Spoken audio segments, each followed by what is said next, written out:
بسم الله الرحمن الرحيم. السلام عليكم ورحمة الله وبركاته.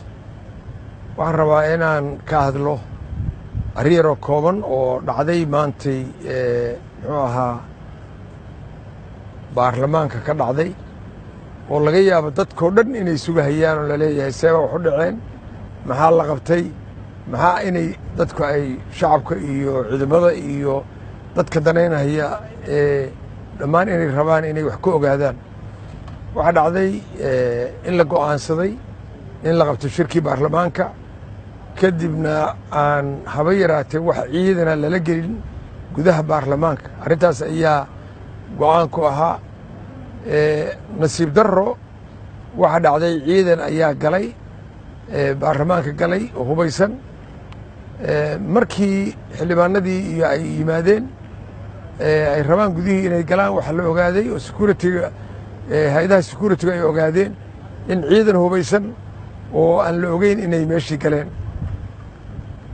markaan tagnay meeshii ciidamadii waxay ahaayeen ciidamo darees qabay oo sida dareeska ciidamada kale militariga qaba iyo kuwo dharcad intaba way lahaayeen.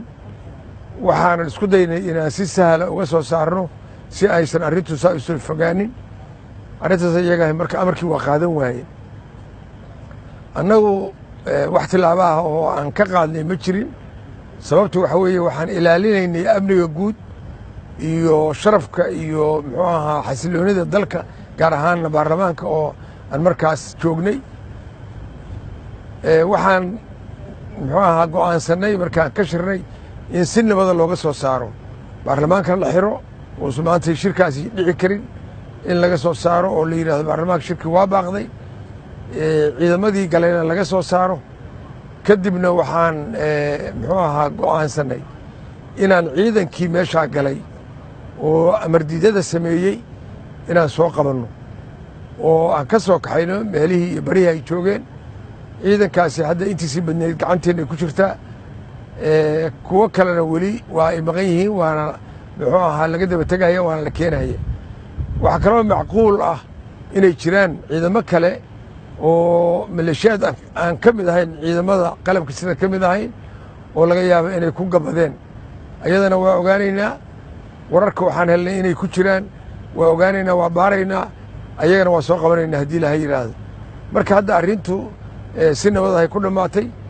xasilooni baa jirta. wax dhibaataha jiraan ma jiraan.